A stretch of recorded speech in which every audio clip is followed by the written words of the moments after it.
everyone, welcome back to the channel. Welcome back to the Python OOPS course 2 series. Okay, so this is the day 5. आज का जो हमारा topic है वो inheritance है. तो हाँ, OOPS के कुछ concept of OOPS, ठीक है. OOPS class and object. दूसरा जो होता है that is inheritance, and third one is polymorphism and the fourth one is encapsulation. तो हमने इसमें से कितने कॉन्सेप्ट कर लिए हैं? ऑब्जेक्ट कर लिया, अब इनहेरिटेंस करने वाले हैं. तो आज का हमारा जो टॉपिक है वो इनहेरिटेंस है. इतना समझ आया आपको? तो सबसे पहले तो इनहेरिटेंस की बात कर लेते हैं. इनहेरिटेंस रिलेट करता है क्लास और ऑब्जेक्ट से. तो इसलिए अगर आपने क्लास और ऑब्जेक्ट की वीडियो नहीं देखी है तो पहले वो देख कर आओ, मैं सजेस्ट करूंगी. ठीक है, इसी प्लेलिस्ट में मिल जाएगी डिस्क्रिप्शन में इस वीडियो की. ठीक है, क्या करता है इनहेरिटेंस का जो मेन फोकस होता है वो फोकस क्या कहता है? फोकस वो कहता है कि हम एक क्लास की प्रॉपर्टीज को, हाँ जी, प्रॉपर्टीज को इनहेरिट करेंगे दूसरी क्लास में. ठीक है, इनहेरिटेंस का कॉन्सेप्ट का मतलब क्या होता है? जस्ट लाइक जो चाइल्ड होते हैं, बच्चे जो होते हैं, वो पेरेंट की भी कुछ क्वालिटीज को इनहेरिट करते हैं और उनके अंदर खुद की कुछ एक क्वालिटीज होती हैं. इसका सबसे अच्छा एग्जांपल होता है पेरेंट और चाइल्ड का, पेरेंट्स एंड चाइल्ड का. पेरेंट्स की जो क्वालिटीज होती हैं वो ऑटोमेटिकली इनबिल्ट आती है चाइल्ड में. ठीक है, चाइल्ड इनहेरिट करता है, जिसे हम बोलते हैं जीन्स पढ़ी लिखी भाषा में. तो जीन्स होते हैं चाइल्ड में. वैसे ही और खुद की भी कुछ क्वालिटीज होती हैं, ओन क्वालिटीज होती हैं. तो बस हम यही करने वाले हैं किसके साथ? क्लासेस के साथ. तो देखो, क्लासेस के कुछ नाम होते हैं. एक होता है आपका बेस क्लास, जिससे प्रॉपर्टीज आप इनहेरिट कर रहे होते हो.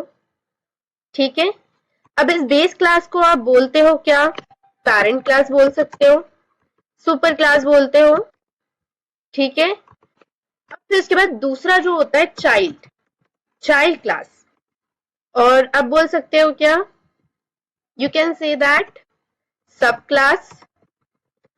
जो इनहेरिट करता है, ये जो बेस क्लास होता है आपका, द बेस क्लास, ये क्या करता है?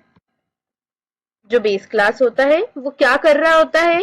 वो क्वालिटीज दे रहा होता है, क्वालिटीज प्रोवाइड करता है, प्रोवाइडर होता है, फीचर्स प्रोवाइड करता है, प्रॉपर्टीज प्रोवाइड करता है. और ये जो आपका चाइल्ड है, सब क्लास है, ये क्या करता है? इनहेरिट करता है. इनहेरिट मतलब लेना.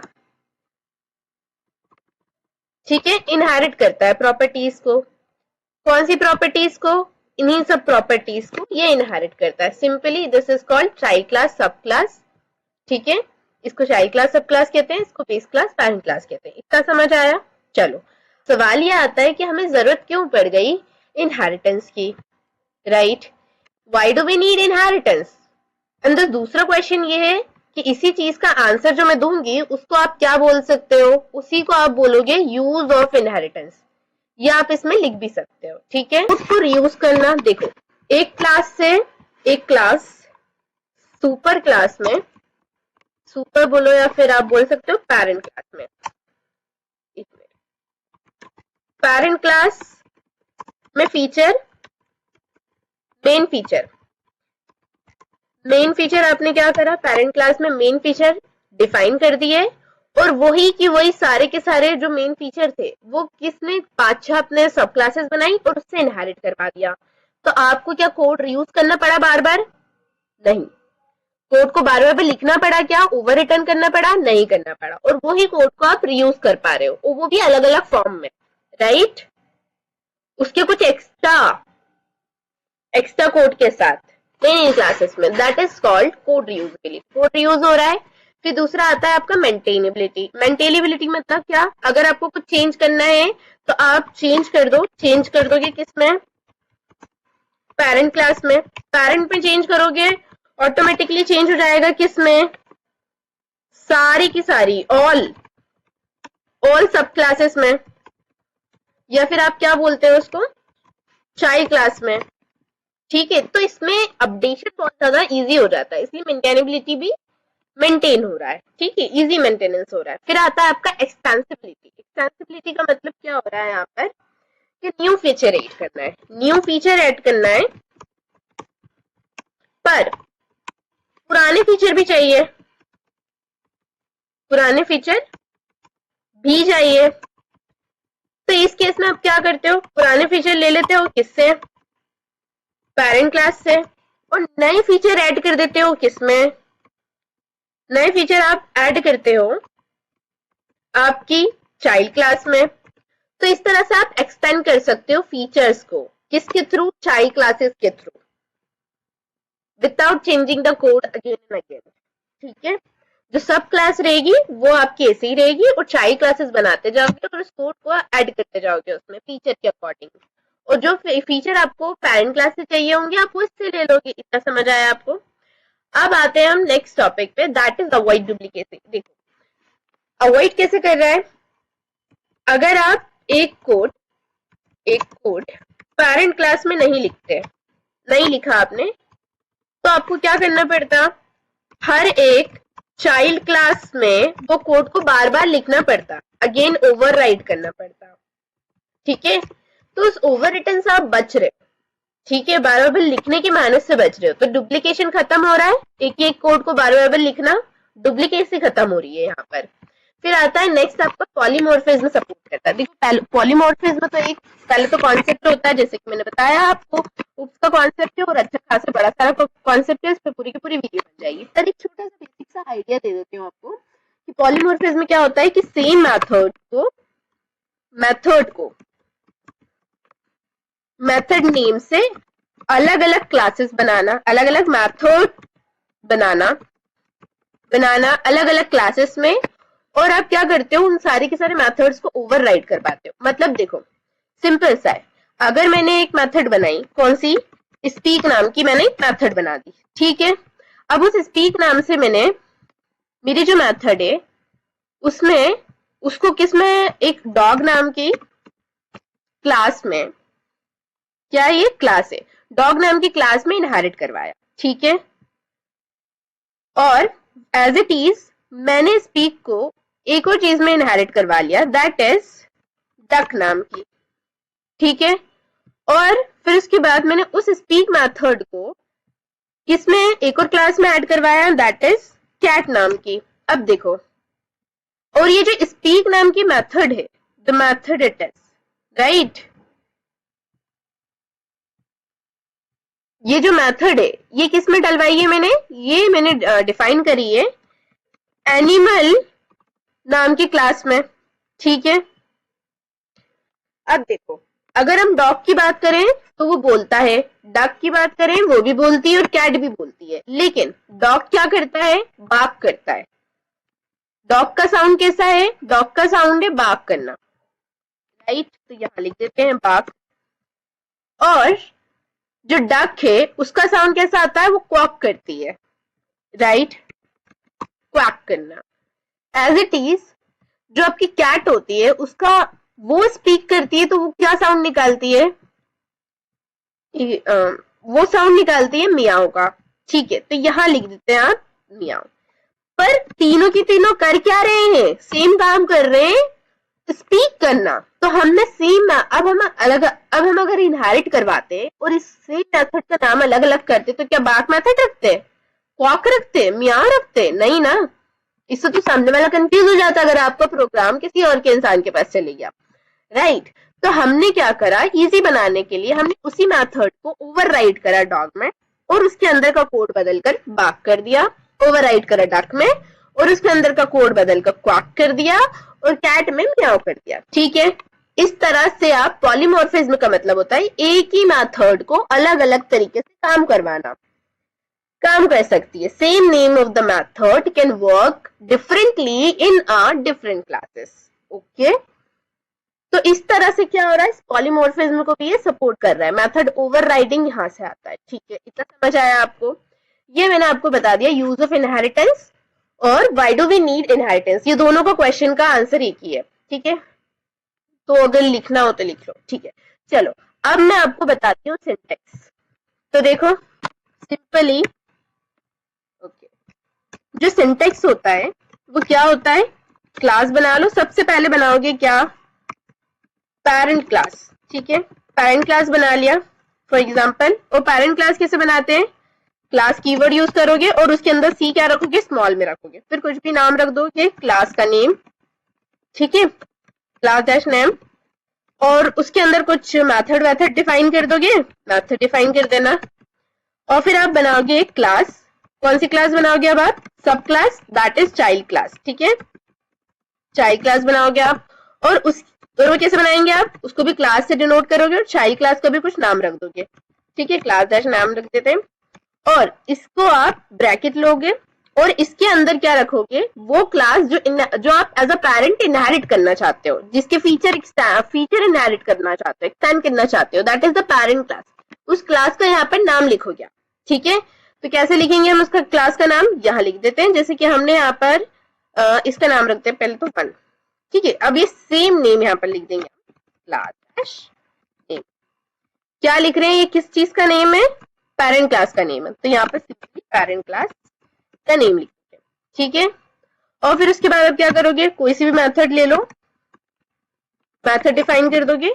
अब मेरी बात सुनो, ये मेथड अलग होगी, ये वाली मेथड डिफरेंट होगी, और ये मेथड डिफरेंट होगी। ये जो मैंने आपको एग्जांपल दिया था स्पीक नाम का, ये एग्जांपल था किस चीज का, ये पूरा की पूरा जो एग्जांपल था ये था पॉलीमॉर्फिज्म का, कि पॉलीमॉर्फिज्म को वो कैसे सपोर्ट कर रहा है ये बताने के लिए। तो ये पॉलीमॉर्फिज्म के लिए रखना, क्योंकि ये लिंक अप है किससे, ये लिंक अप है आपके पॉलीमॉर्फिज्म से, ठीक है।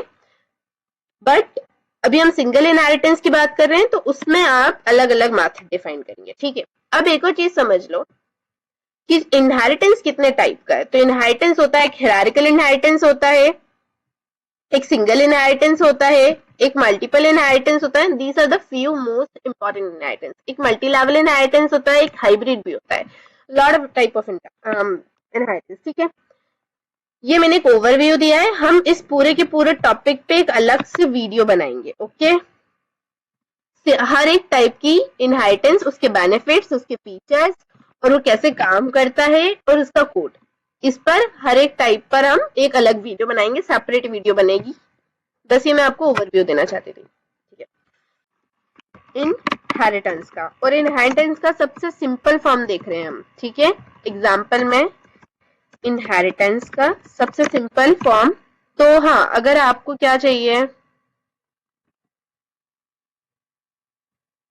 अगर आपको इस कोड को लिखना है तो आप सिंगल इनहेरिटेंस को लिख सकते हो, ठीक है, आपकी एग्जाम में लिखना हो तो, ठीक है। तो सबसे पहले तो हम यहाँ पर एक क्लास बनाएंगे, और ये कौन सी क्लास बन रही है पहले बता देते हैं, ये बन रही है आपकी पेरेंट क्लास, और इसको आप क्या बोल सकते हो, आप इसको सुपर क्लास भी बोलते हो, ठीक है, ओके।